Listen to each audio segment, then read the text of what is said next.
Ang pinakamabilis at pinakamadaling puntahan na maging career ng isang computer hardware specialist o kapag marunong ka sa computer hardware, technical support specialist. Hello everyone, this is Tech Dojo and welcome to our video. Okay, so tapos na tayo dun sa bakit kailangan natin pag-aralan yung computer hardware. So ngayon, Sir Anthony, binigyan mo ko ng idea to study computer hardware. Pero meron bang career pathway dyan sa computer hardware industry?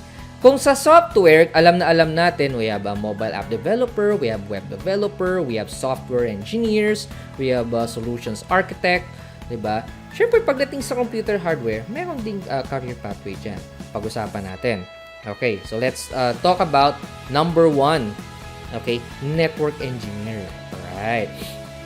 If you have a good foundational knowledge in computer network hardware, okay, or computer networking, so another pathway na pwede mong putan is pwede kang maging network engineer.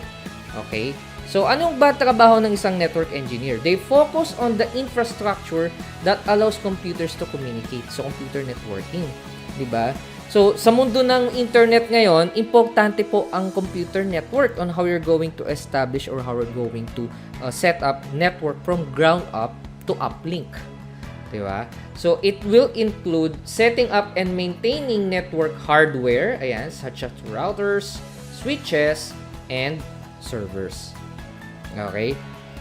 Lahat yan, i-maintain mo yan, i-optimize mo para makapag-provide ka ng connectivity. Okay?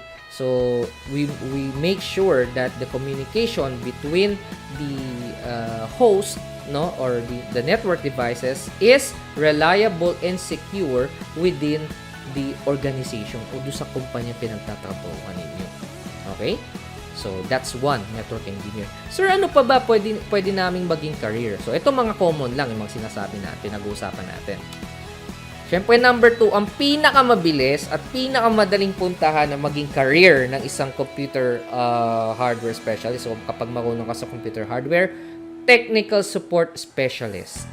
Okay? Lalong-lalo na sa sa mga BPO, tech support, 'di ba? So, ano ba ginagawa ng mga tech support? Okay? They assist the users to troubleshoot and resolving hardware issues.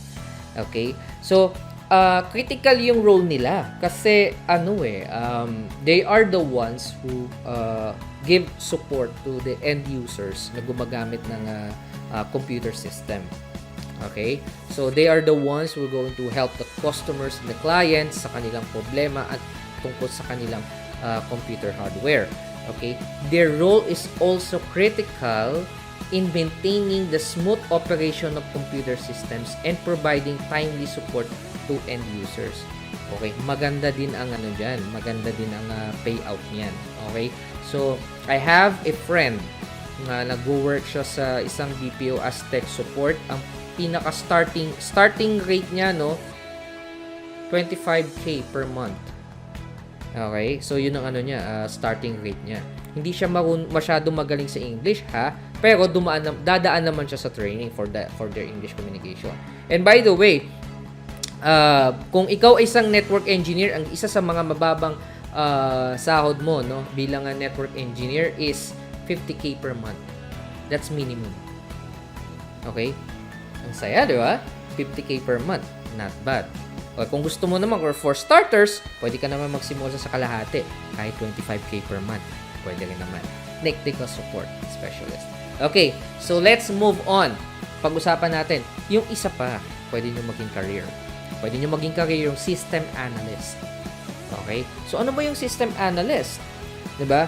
System analyst evaluates and improve our computer systems. Okay, syempre, malalim na yung kaalaman mo sa computer hardware and the network. So, level up ka na. Hindi ka na yung ikaw yung pupunta dun sa mismong site to troubleshoot some technical issues.